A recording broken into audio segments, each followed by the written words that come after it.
أعوذ بالله من الشيطان الرجيم. واعتصموا بحبل الله جميعا ولا تفرقوا واذكروا نعمة الله عليكم إذ كنتم أعداء فألف بين قلوبكم فأصبحتم بنعمته إخوانا وكنتم على شفا حفرة من النار فأنقذكم منها كذلك يبين الله لكم آياته لعلكم تهتدون. صدق الله العظيم.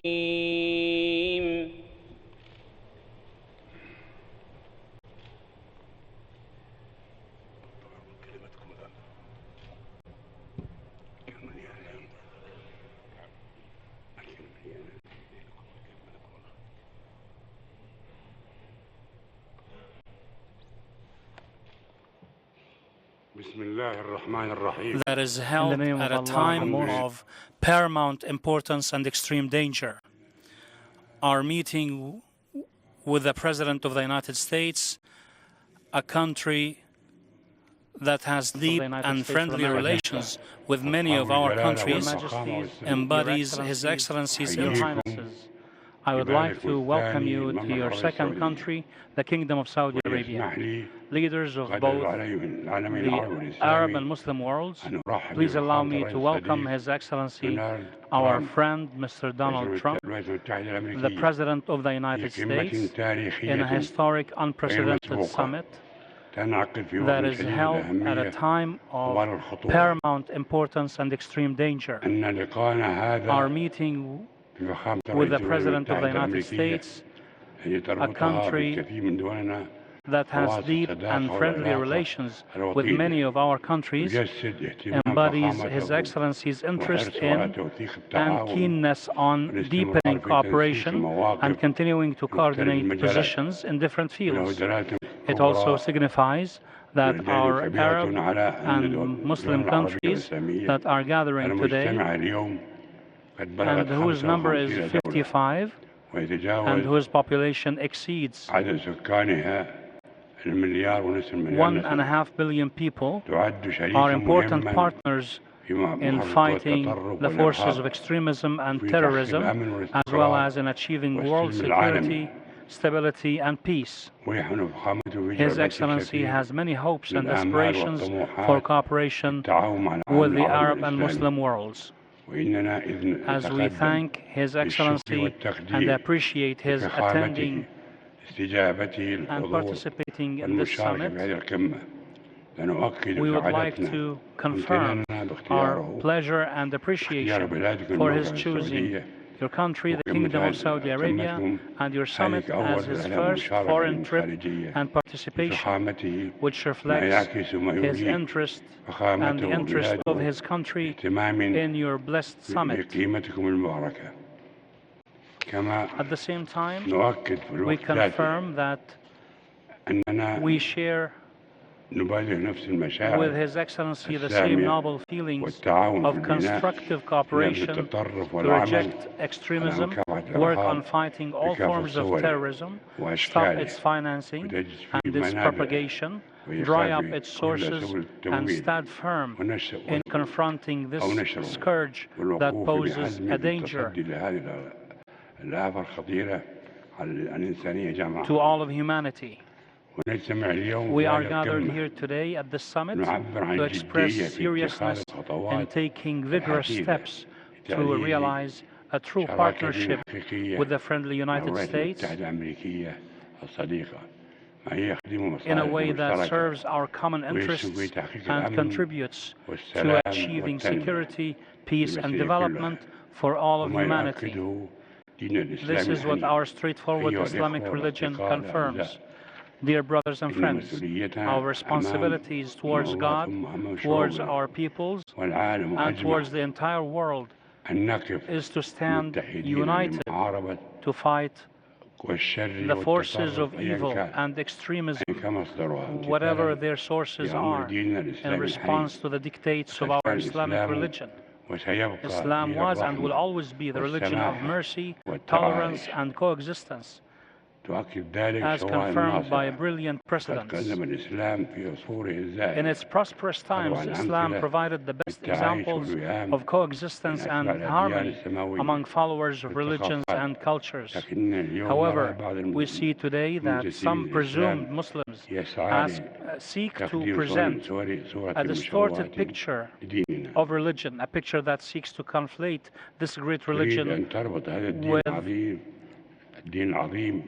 with violence. We say to our Muslim brothers and sisters, our sons and daughters, everywhere, that one of the most important goals of Islamic Sharia is protecting life, and that there is no honor in committing murder. Islam is the religion of peace and tolerance. It urges its followers to develop earth and forbids them from corrupting it. It considers killing an innocent soul tantamount to killing all of humanity. Our way to achieve the goals of our religion and win everlasting life in heaven is to promote the tolerant values of Islam, which are based on peace, moderation, and refraining from destroying and corrupting earth. We all, peoples and countries, reject in every language and denounce in every form damaging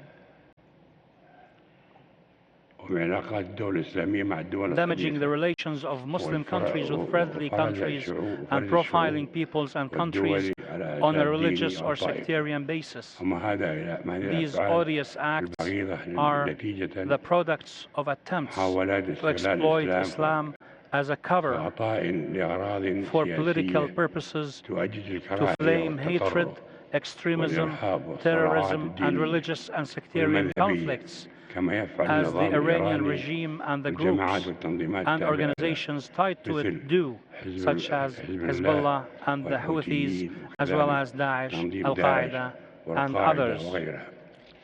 The Iranian regime has been the spearhead of global terrorism since the Khomeini revolution until now. We have been in this country for 300 years and have known no terrorism or extremism until the Khomeini revolution began in 1979.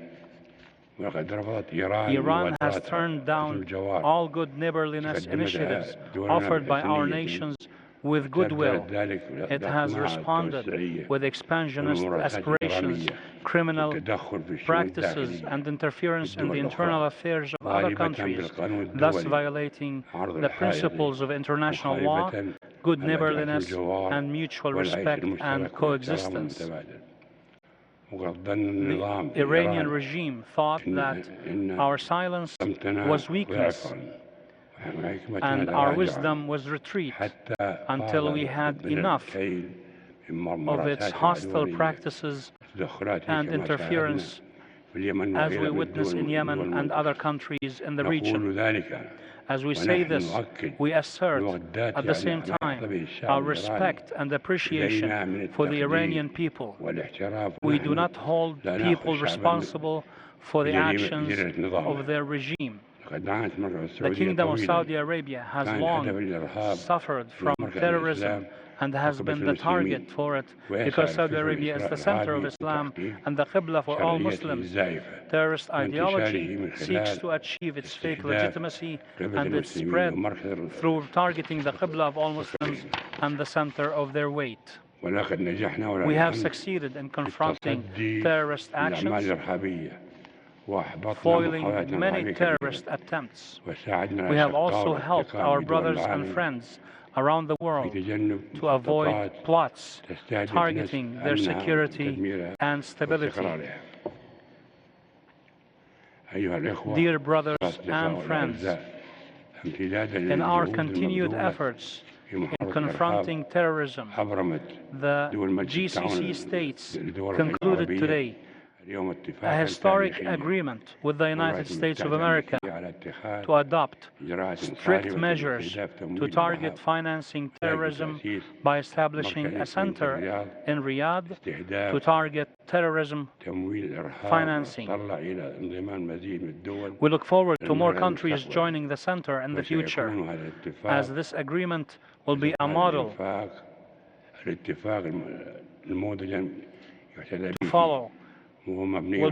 to follow based on our existing efforts in this regard.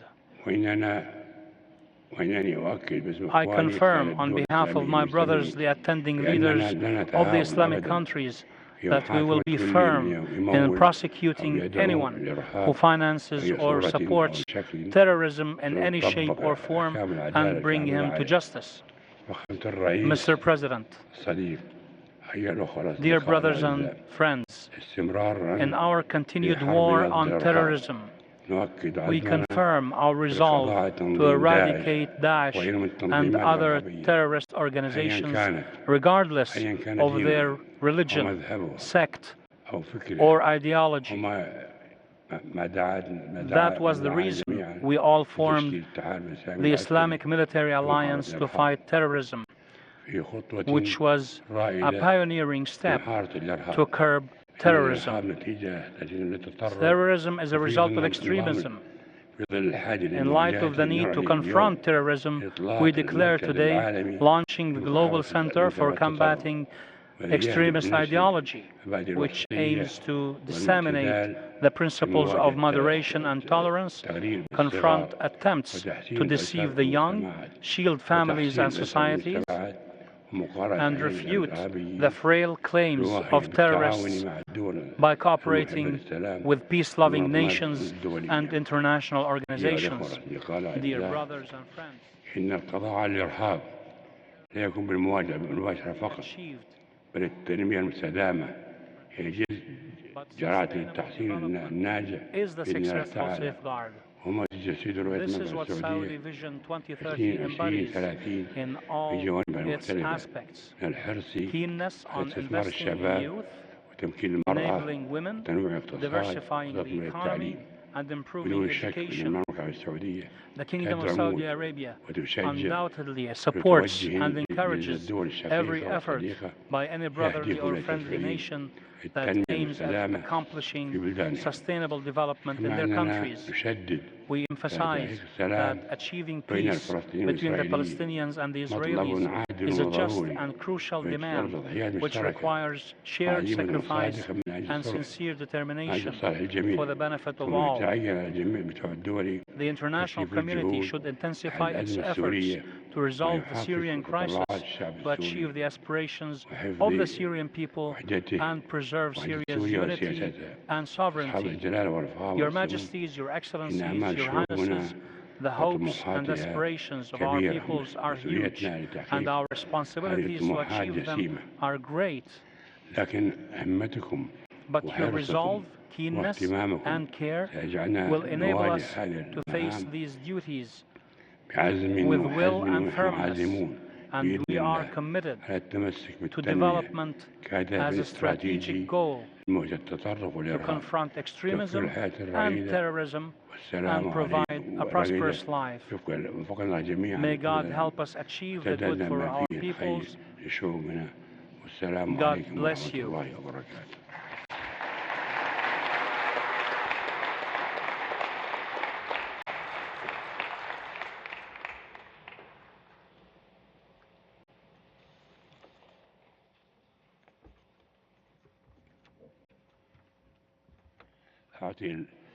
Now I give the floor to His Excellency the President of the United States of America, Mr. Donald Trump. The floor is yours, sir.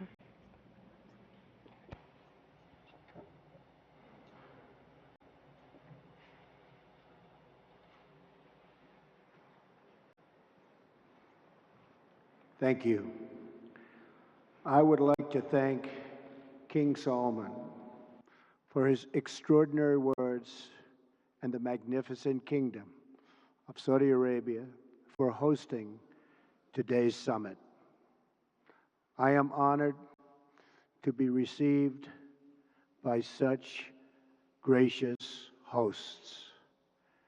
I have always heard about the splendor of your country and the kindness of your citizens, but words do not do justice to the grandeur of this remarkable place and the incredible hospitality you have shown us from the moment we arrived.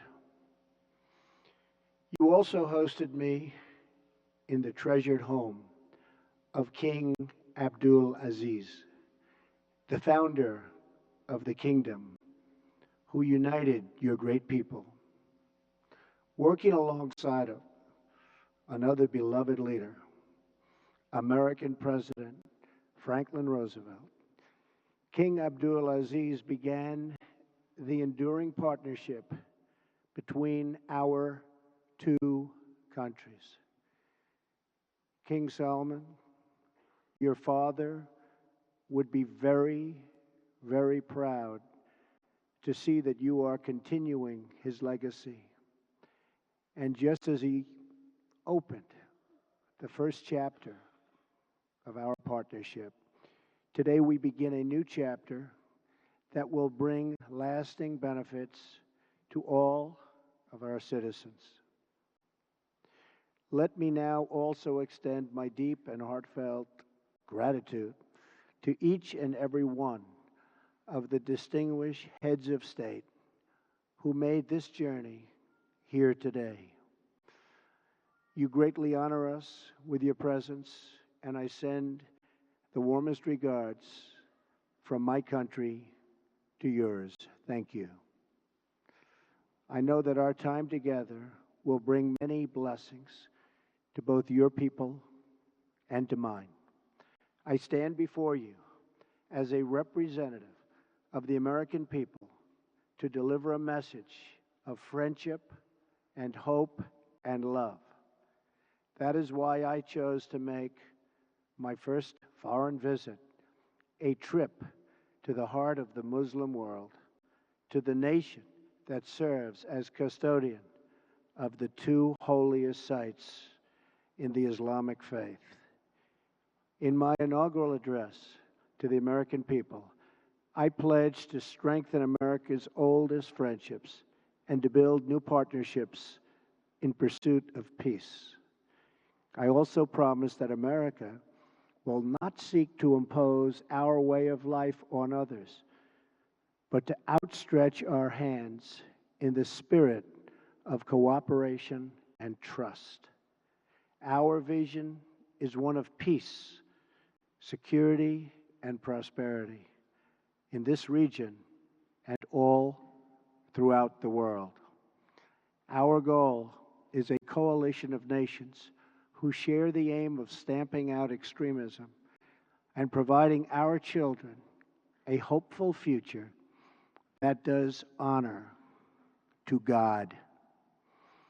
And so this historic and unprecedented gathering of leaders, unique in the history of nations, is a symbol to the world of our shared resolve in our military that will protect the safety of our people and enhance the security of our wonderful friends and allies, many of whom are here today. Bonds of friendship, security, culture, and commerce. For Americans, this is a very exciting time. A new spirit of optimism is sweeping our country. In just a few months, we have created almost 1 million new jobs, added over $3 trillion in new value, lifted the burdens on American industry, and made record investments in our military that will protect the safety of our people and enhance the security of our wonderful friends and allies, many of whom are here today. Now, there is even more blessed news that I am pleased to share with you. My meetings with King Salman, the Crown Prince, and the Deputy Crown Prince have been filled with great warmth, goodwill, and tremendous cooperation. Yesterday, we signed historic agreements with the Kingdom that will invest almost $400 billion in our two countries and create many hundreds of thousands of jobs in America and Saudi Arabia. This landmark agreement includes the announcement of a $110 billion Saudi-funded defense purchase, and we will be sure to help our Saudi friends to get a good deal from our great American defense companies, the greatest anywhere in the world. This agreement will help the Saudi military to take a far greater role in security and operations having to do with security. We have also started discussions with many of the countries present today on strengthening partnerships and forming new ones to advance security and stability across the Middle East and far beyond.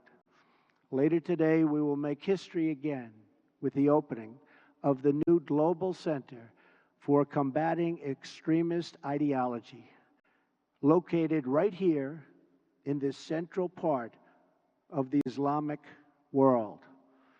This groundbreaking new center represents a clear declaration that Muslim-majority countries must take the lead in combating radicalization, and I want to express our gratitude to King Salman for his strong demonstration and his absolutely incredible and powerful leadership.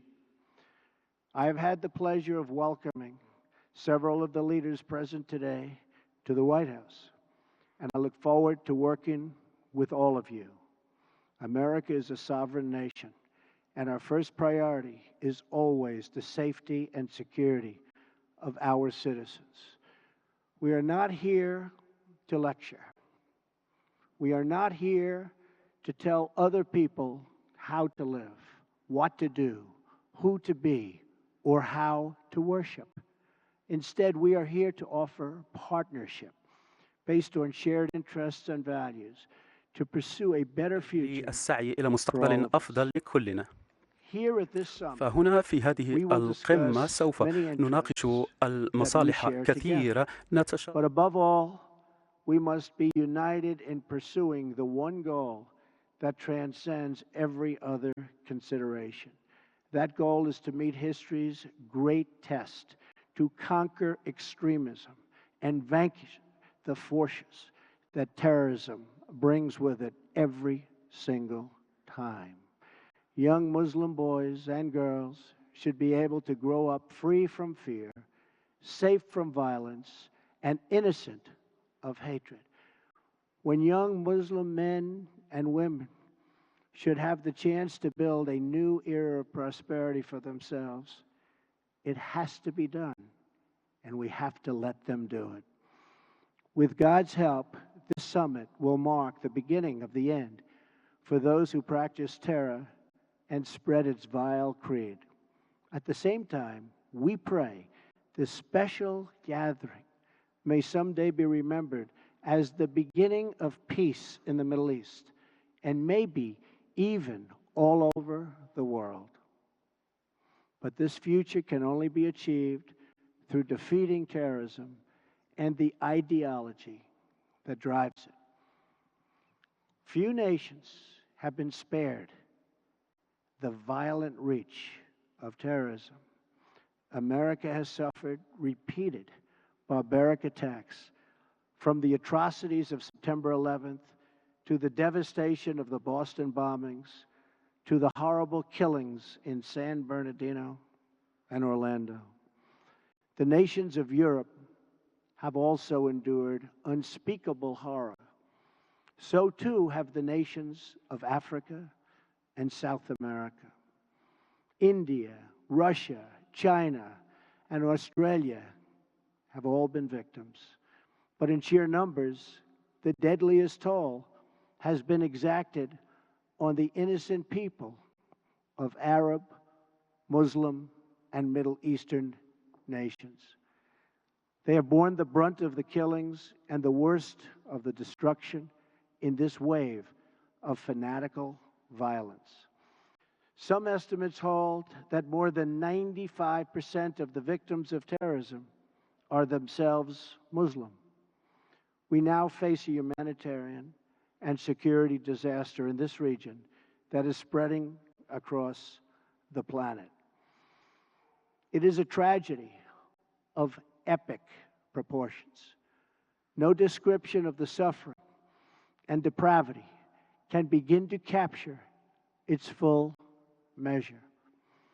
The true control of ISIS, if you look at what's happening, Al-Qaeda, Hezbollah, Hamas, and so many others, must be counted not only in the number of dead, it also must be counted in generations of vanished dreams. The Middle East is rich with natural beauty, vibrant cultures, and massive amounts of historic treasures. It should increasingly become one of the great global centers of commerce and opportunity. This region should not be a place from which refugees flee, but to which newcomers flock. Saudi Arabia is home to the holiest sites in one of the world's great faiths. Each year, millions of Muslims come from around the world to Saudi Arabia to take part in the Hajj. In addition to ancient wonders, this country is also home to modern ones, including soaring achievements in architecture. Egypt was a thriving center of learning and achievement thousands of years before other parts of the world. The wonders of Giza, Luxor, and Alexandria are proud monuments to that ancient heritage. All over the world, people dream of walking through the ruins of Petra in Jordan. Iraq was the cradle of civilization and is a land of natural beauty. And the United Arab Emirates has reached incredible heights with glass and steel and turned earth and water into spectacular works of art. The entire region is at the center of the key shipping lanes of the Suez Canal, the Red Sea, and the Straits of Hormuz. The potential of this region has never, ever been greater. 65% of its population is under the age of 30. Like all young men and women, they seek great futures to build, great national projects to join, and a place for their families to call home. But this untapped potential, this tremendous cause of optimism, is held at bay by bloodshed and terror. There can be no coexistence with this violence. There can be no tolerating it, no accepting it, no excusing it, and no ignoring it. Every time a terrorist murders an innocent person and falsely invokes the name of God, it should be an insult to every person of faith. Terrorists do not worship God, they worship death. If we do not act against this organized terror, then we know what will happen and what will be the end result. Terrorism's devastation of life will continue to spread. Peaceful societies will become engulfed by violence, and the futures of many generations will be sadly squandered. If we do not stand in uniform condemnation of this killing, then not only will we be judged by our people, not only will we be judged by history, but we will be judged by God. This is not a battle between different faiths, different sects, or different civilizations. This is a battle between barbaric criminals who seek to obliterate human life and decent people, all in the name of religion. People that want to protect life and want to protect their religion. This is a battle between good and evil. When we see the scenes of destruction in the wake of terror, we see no signs that those murdered were Jewish or Christian, Shia or Sunni. When we look upon the strains of innocent blood soaked into the ancient ground, we cannot see the faith or sect or tribe of the victims. We see only that they were children of God whose deaths are an insult to all that is holy. But we can only overcome this evil if the forces of good are united and strong, and if everyone in this room does their fair share and fulfills their part of the burden. Terrorism has spread all across the world, but the path to peace begins right here on this ancient soil in this sacred land. America is prepared to stand with you in pursuit of shared interests and common security. But the nations of the Middle East cannot wait for American power to crush this enemy for them. The nations of the Middle East will have to decide what kind of future they want for themselves, for their country, and frankly, for their families and for their children. It's a choice between two futures, and it is a choice America cannot make for you. A better future is only possible if your nations drive out the terrorists and drive out the extremists. Drive them out. Drive them out of your places of worship. Drive them out of your communities. Drive them out of your holy land. And drive them out of this earth. For our part, America is committed to adjusting our strategies to meet evolving threats and new facts. We will discard those strategies that have not worked and will apply new approaches informed by experience, talent, and judgment. We are adopting a principled realism rooted in common values, shared interests, and common sense.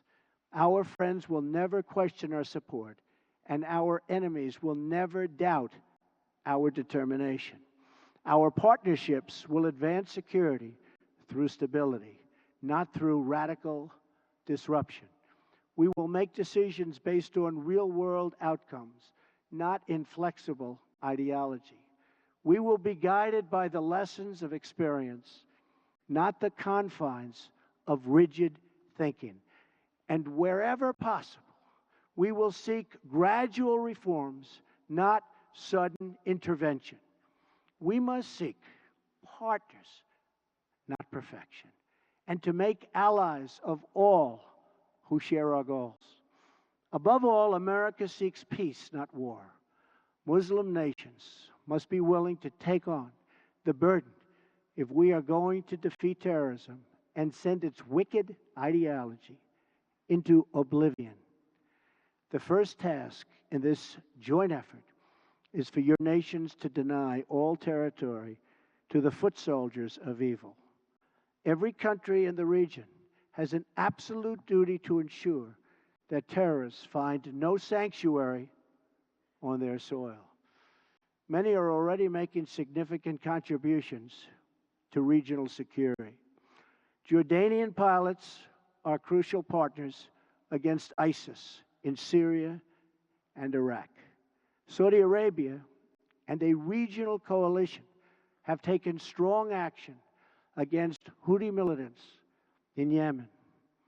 The Lebanese army is hunting ISIS operatives who try to infiltrate their territory.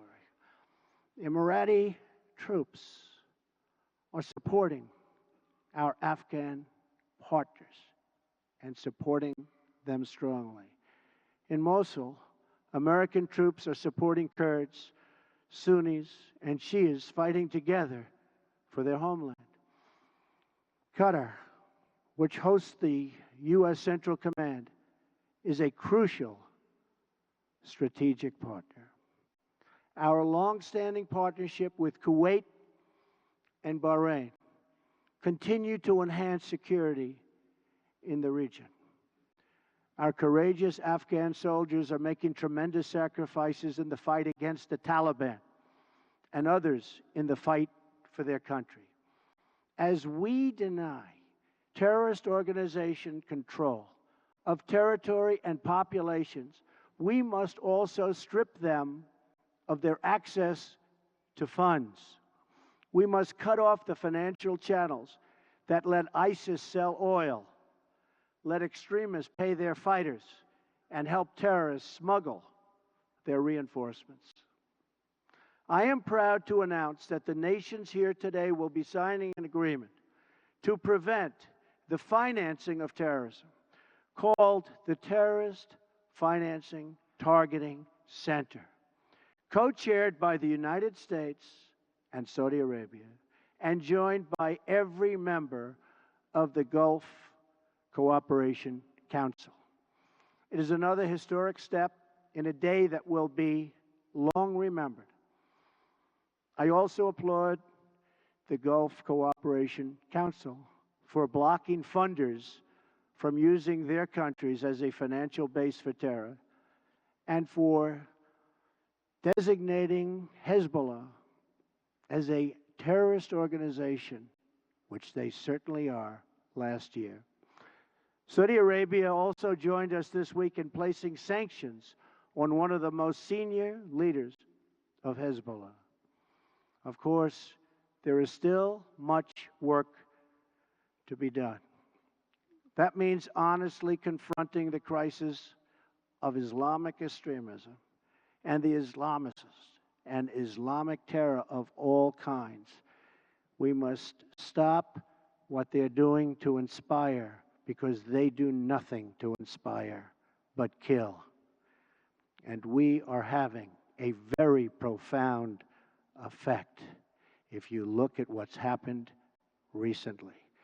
And it means standing together against the murder of innocent Muslims, the oppression of women, the persecution of Jews, and the slaughter of Christians. Religious leaders must make this absolutely clear. Barbarism will deliver you no glory. Piety to evil will bring you no dignity.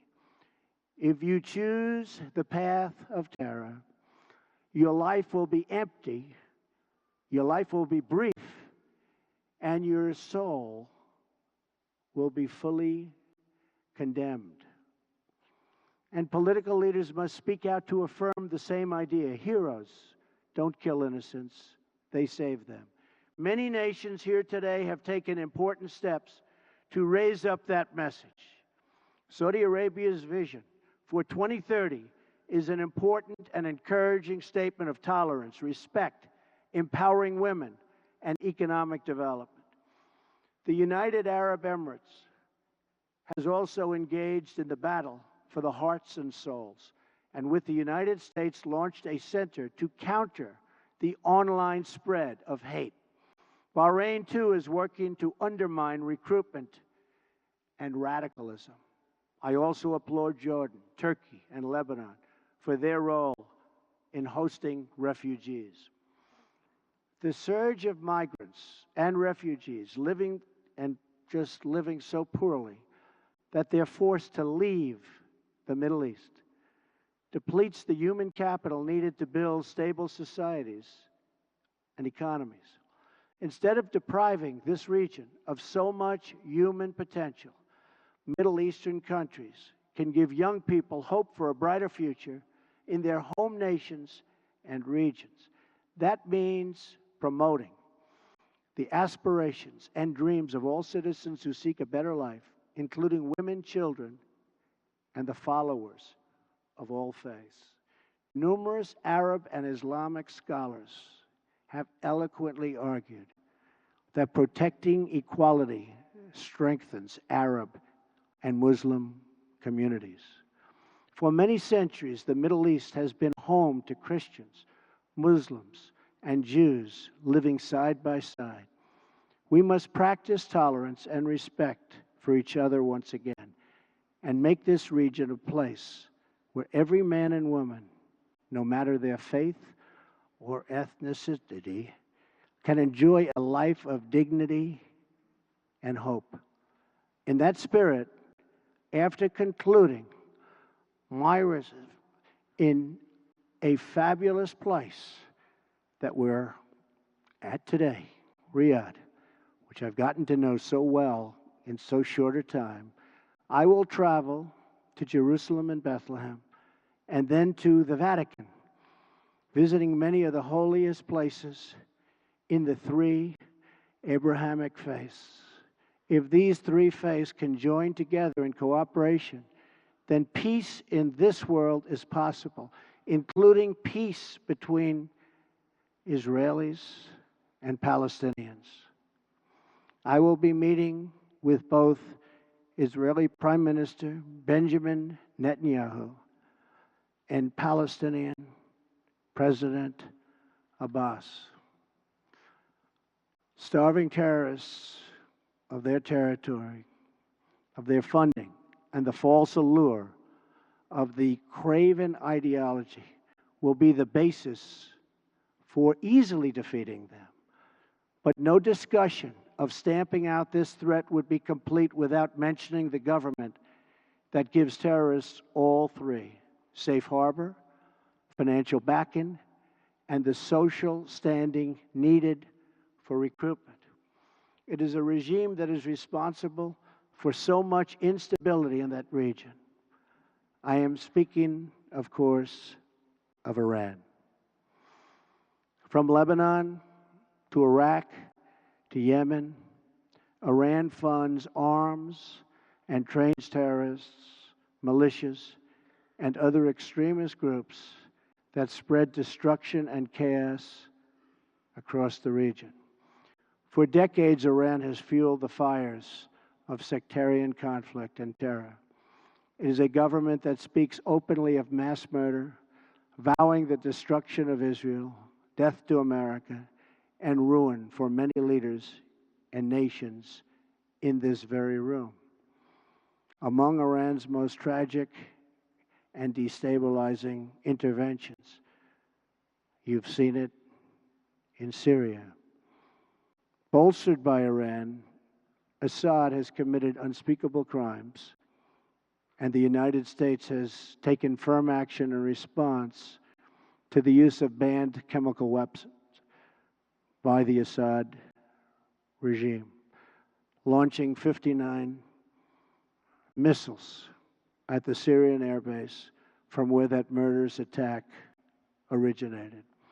Responsible nations must work together to end the humanitarian crisis in Syria, eradicate ISIS, and restore stability to the region, and as quickly as possible.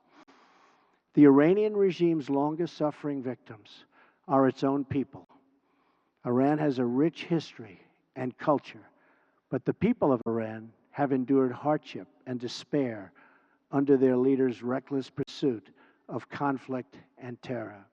Until the Iranian regime is willing to be a partner for peace, all nations of conscience must work together to isolate Iran, deny it. Funding for terrorism cannot do it. And pray for the day when the Iranian people have the just and righteous government they so richly deserve. The decisions we make will affect countless lives. King Solomon, I thank you for the creation of this great moment in history and for your massive investments in America and its industries and its jobs. I also thank you for investing in the future of this part of the world. The fertile region, and it is so fertile, has all of the ingredients for extraordinary success. A rich history and culture, a young and vibrant people, a thriving spirit of enterprise. But you can only unlock this future if the citizens of the Middle East are freed from extremism, terror, and violence. We in this room are the leaders of our peoples. They look to us for answers and for action. And when we look back at their faces, behind every pair of eyes is a soul that yearns for justice and yearns for peace. Today, billions of faces are now looking at us, waiting for us to act on the great question of our time.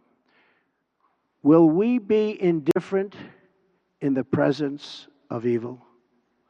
Will we protect our citizens from its violent ideology? Will we let its venom spread through our societies? Will we let it destroy the most holy sites on earth? If we do not confront this deadly terror, we know what the future will bring: more suffering, more death, and more despair. But if we act, if we leave this magnificent room unified and determined to do what it takes to destroy the terror that threatens the world, then there is no limit to the great future our citizens will have. The birthplace of civilization is waiting to begin a new renaissance. Just imagine what tomorrow could bring. Glorious wonders of science, art, medicine, and commerce to inspire mankind. Great cities built on the ruins of shattered towns. New jobs and industries that will lift up millions and millions of people. Parents who no longer worry for their children, their families, and who no longer mourn for their loved ones. And the faithful who finally worship without fear. These are the blessings of prosperity and peace. These are the desires that burn with a righteous flame in every single human heart. And these are the just demands of our beloved people. I ask you to join me, to join together, to work together, and to fight together, because united, we will not fail. We cannot fail. Nobody, absolutely nobody, can beat us. Thank you. God bless you. God bless your countries. And God bless the United States of America. Thank you very much. Thank you.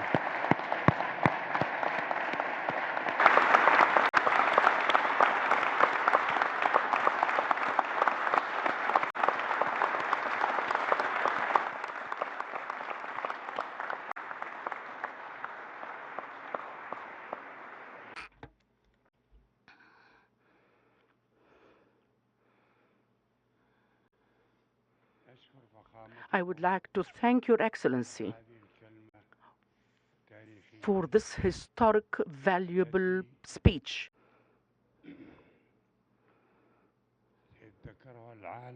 That the whole world would remember.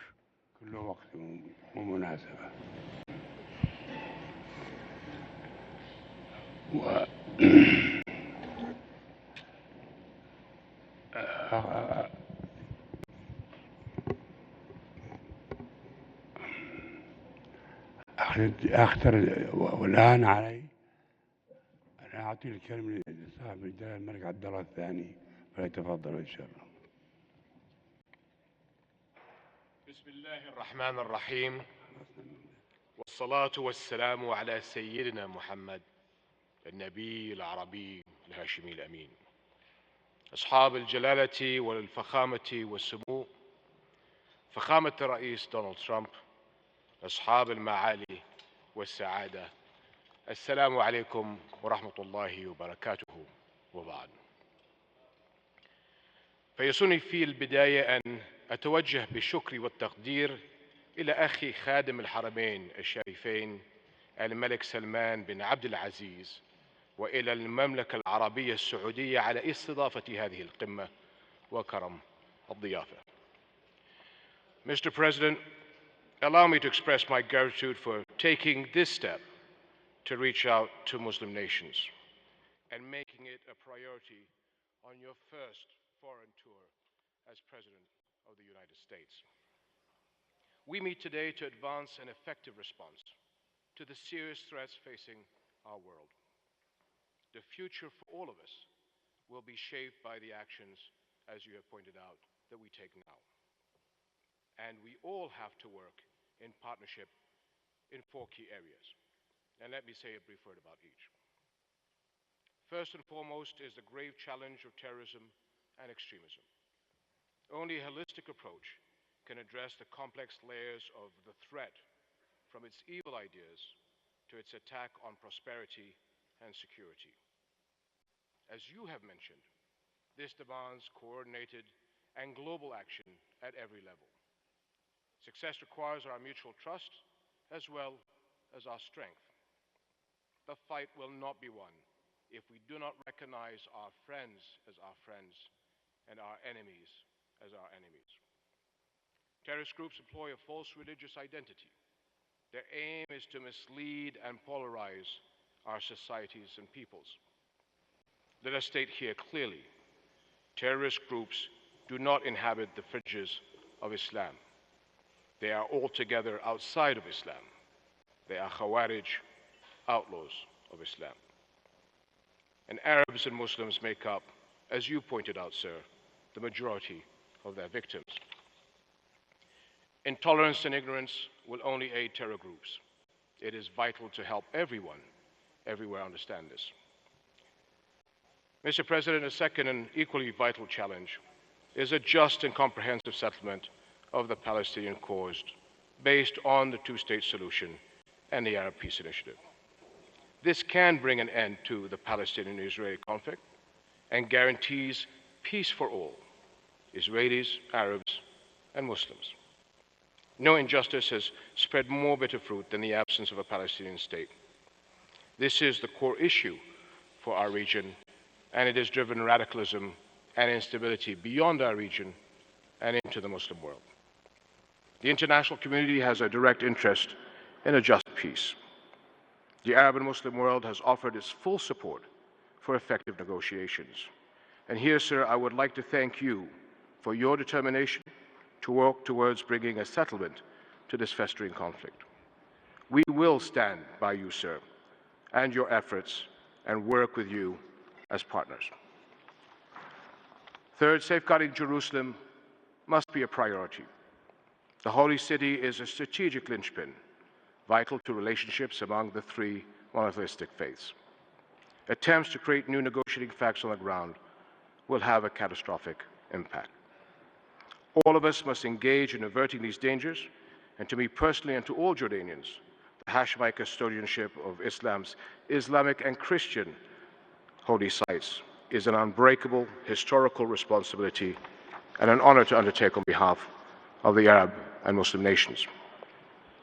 Mr. President, a fourth critical task is to sharpen public focus on the values that will protect and enrich humanity's future, mutual respect, compassion, and acceptance.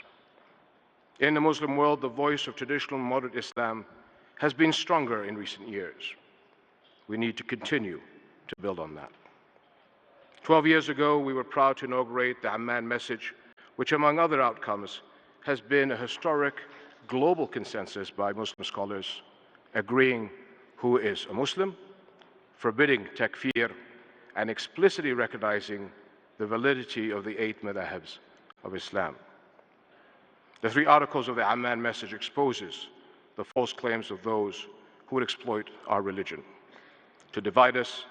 And as Allah says in the Holy Quran, Bismillahir Rahmanir Rahim, إنما المؤمنون إخوة فأصلحوا بين أخويكم واتقوا الله لعلكم ترحمون. صدق الله العظيم. The believers are not. Else then, brothers, therefore make peace between your brethren and observe your duty to Allah, that happily you may obtain mercy. Mr. President, there are nearly 2 billion Muslim men and women today who enrich our world with their kindness, generosity, justice, civic family duty, and faith. Their lives express Islam's teachings on acceptance, humility before God, compassion, and peaceful coexistence. Our future is based on deeds, sir, not words. We are all accountable for our commitment to fight radicalization in all its forms. Your Excellencies, His Excellency, President Donald Trump, Your Excellencies, we have to support all our common efforts in order to be able, by God's will, to serve our people and our coming generations. And may God's peace and blessings be upon you all.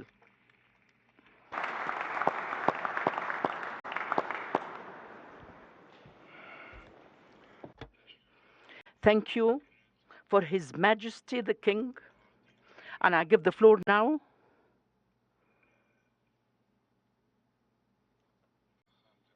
to His Excellency President Abdel Fattah al-Sisi, President of the Arab Republic of Egypt. And may God bless him, and may God bless us all, and bless our prophet. بسم الله الرحمن الرحيم. أخي صاحب الجلالة الملك سلمان بن عبد العزيز خادم الحرمين الشريفين وعاهل المملكة العربية السعودية الشقيقة، فخامة الرئيس دونالد ترامب رئيس الولايات المتحدة الأمريكية، أصحاب الجلالة والفخامة والسمو، اسمحوا لي في البداية أن أنقل إليكم تحية من مصر بمسلميها وأقباطها وحضارتها الممتدة عبر آلاف السنين، وأرضها التي كانت ملتقى للإسلام والمسيحية واليهودية، وإسهاماتها البارزة في تاريخ الإنسانية والعلم، حتى أصبحت رمزاً من رموز الاعتدال والوسطية والتنوير. إن اجتماعنا اليوم فضلاً عن أهميته السياسية يحمل قيمة رمزية غير خافية على أحد، إذ يعكس عزمنا الأكيد على تجديد الشراكة بين الدول العربية والإسلامية والولايات المتحدة الأمريكية، قاطعاً بذلك الطريق على أوهام دعاة صراع الحضارات الذين لا يتصورون العلاقة بين الشعوب إلا كصراع يقضي فيه طرف على الآخر، ويعجزون عن إدراك البغز الحقيقي لتنوع الحضارات والثقافات وما يتيح ذلك من إثراء للحياة وللتجربة الإنسانية، من خلال إعلاء قيم التعاون والتسامح وقبول الآخر واحترام حقه في الاختلاف. ولعلكم تتفقون معي في وجود مصلحة أكيدة لنا جميعاً في ترسيخ هذه القيم الإنسانية، كما أن لنا أيضاً دوراً أساسياً في التصدي لمسببات الشقاق والصراع والتطرف، وأقصد تحديداً خطر الإرهاب الذي بات يمثل تهديداً جسيماً لشعوب العالم أجمع. أصحاب الجلالة والفخامة والسمو، إن مواجهة خطر الإرهاب واستئصاله من جذوره يتطلب إلى جانب الإجراءات الأمنية والعسكرية مقاربة شاملة تتضمن الأبعاد السياسية والأيديولوجية والتنموية. وهنا يكون السؤال الحقيقي الذي يحتاج لمعالجة جادة وصريحة، هو كيف يمكن تفعيل هذه المقاربة الشاملة على أرض الواقع ووفقاً لأي أساس. ولتسمحوا لي هنا أن أطرح 4 عناصر ضرورية في ذلك السياق. أولاً، إن الحديث عن التصدي للإرهاب على نحو شامل يعني مواجهة جميع التنظيمات الإرهابية دون تمييز، فلا مجال لاختزال المواجهة في تنظيم أو اثنين، فالتنظيمات الإرهابية تنشط عبر شبكة سرطانية تجمعها روابط متعددة في معظم أنحاء العالم تشمل الأيديولوجية والتمويل والتنسيق العسكري والمعلوماتي والأمني. ومن هنا فلا مجال لاختصار المواجهة في مسرح عمليات واحد دون آخر، وإنما يقتضي النجاح في استئصال خطر الإرهاب أن نواجه جميع التنظيمات الإرهابية بشكل شامل ومتزامن على جميع الجبهات.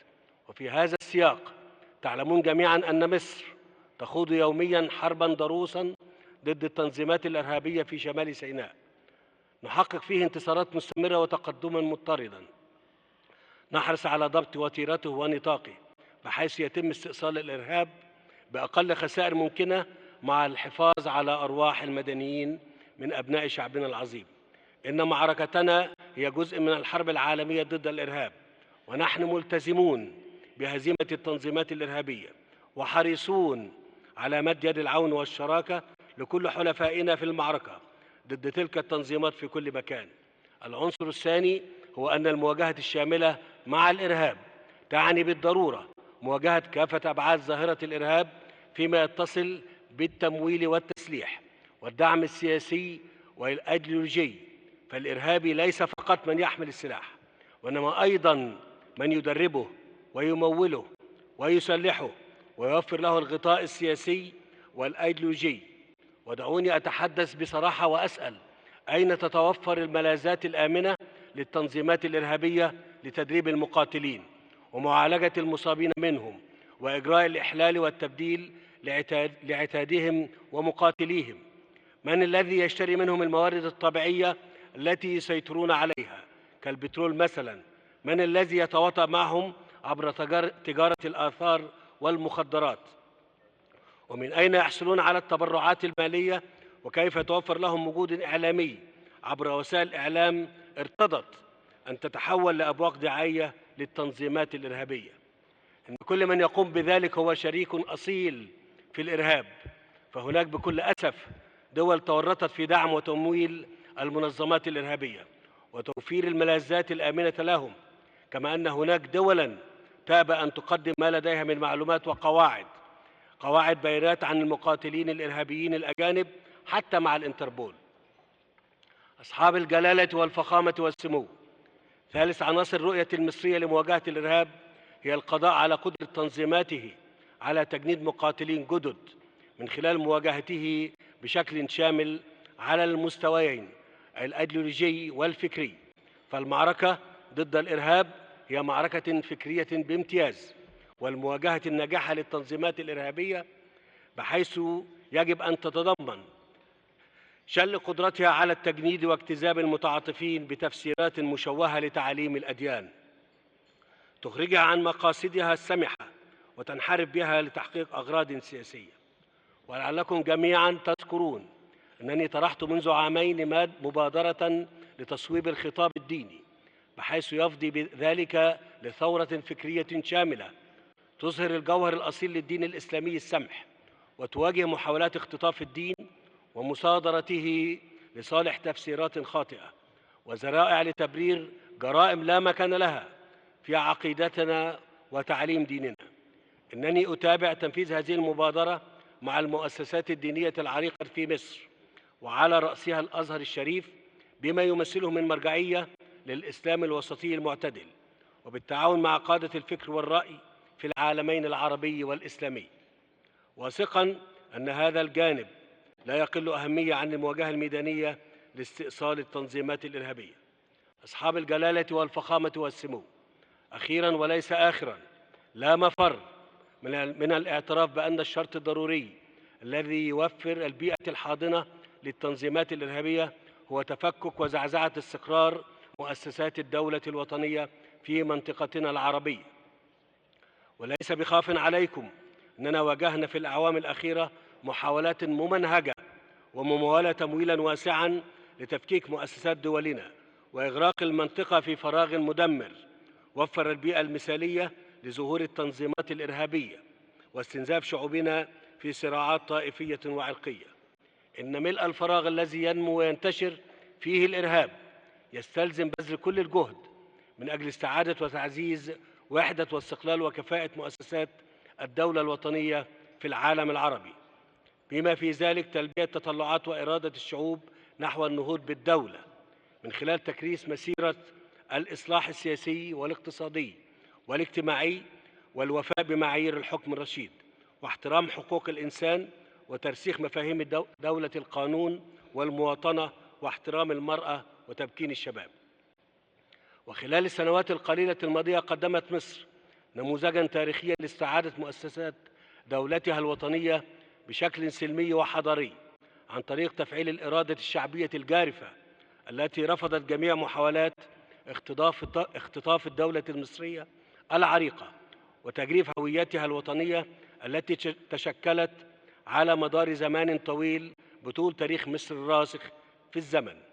ويستمر الشعب المصري بعد استعادته لدولته في بناء وزيادة كفاءة مؤسساته الوطنية متقدما يوما بعد يوم على مسار الإصلاح السياسي والاقتصادي والاجتماعي. كما تدعم مصر بكل قواها كافة الجهود الرامية لتسوية أزمات المنطقة بما يحافظ على وحدة وسيادة الدول الوطنية وسلامتها الإقليمية وحمايتها من قوى التطرف والتشرذم الطائفي، وترفض رفضا قاطعا كل محاولات التدخل في الشؤون الداخلية للدول العربية والإسلامية أو إزجاء وتأجيج الفتن الطائفية التي تمثل البيئة الخصبة لنمو الإرهاب وانهيار الدولة الوطنية. ودعوني أصارحكم بأن جهودنا في مكافحة الإرهاب والقضاء عليه لا يمكن أن يكتب لها النجاح وتصبح واقعا ملموسا إلا من خلال تسوية القضية الفلسطينية عن طريق حل عادل وشامل ونهائي على أساس مبدأ حل الدولتين ومرجعيات الشرعية الدولية ذات الصلة، بما يوفر واقعا جديدا لكافة شعوب المنطقة تنعم فيه بالازدهار والسلام والأمان، فضلا عن هدم أحد الأسانيد التي يعتمد عليها الإرهاب في تبرير جرائمه البشعة. أصحاب الجلالة والفخامة والسمو، لقد أردت أن أشارككم العناصر الأربعة التي تقوم عليها رؤية مصر لدحر الإرهاب، إيمانا بأنه الخطر الأكبر الذي يواجهنا جميعا، وبأن المواجهة الشاملة معه على أساس المحاور الأربعة التي ذكرتها يجب أن تمثل أساسا لمرحلة جديدة من التعاون بين دولنا وشعوبنا. ويطيب لي أن أعرب عن تقديري للرؤية الثاقبة للرئيس ترامب الذي طرح منذ بداية ولايته سياسة صارمة إزاء التعامل مع التحديات الإرهابية، وأكدها أمامنا اليوم، ولا يخالجني أدنى شك في أن الولايات المتحدة قادرة على المساهمة في إحداث النقلة النوعية المطلوبة دوليا فيما يتصل بتنفيذ الاستراتيجية الشاملة التي تناولت عناصرها اليوم، بحيث يتم صياغة خطة عمل واضحة بإطار زمني محدد تجتاث الإرهاب من جذوره تمويلا وتسليحا وتحرم شبكاته من ملاذاتها الآمنة، بما في ذلك من خلال التصدي الفعال للتيارات التي تحاول أن تختبئ وتسوق نفسها ككيانات سياسية، وما هي إلا الحاضنة الطبيعية للإرهابيين وللتغلغل في المجتمعات ليتسنى لها استغلال الفرصة المواتية للانقضاض على الإرادة الشعبية وممارسة سياساتها الإقصائية المتطرفة. إن مصر كانت رائدة دائما في السلام والانفتاح على مختلف الشعوب والثقافات، وسيبقى الشعب المصري دائما سباقا في مد يد التعاون والتواصل لجميع الأصدقاء والشركاء في المنطقة والعالم بأسره. وفقنا الله جميعا لما فيه خير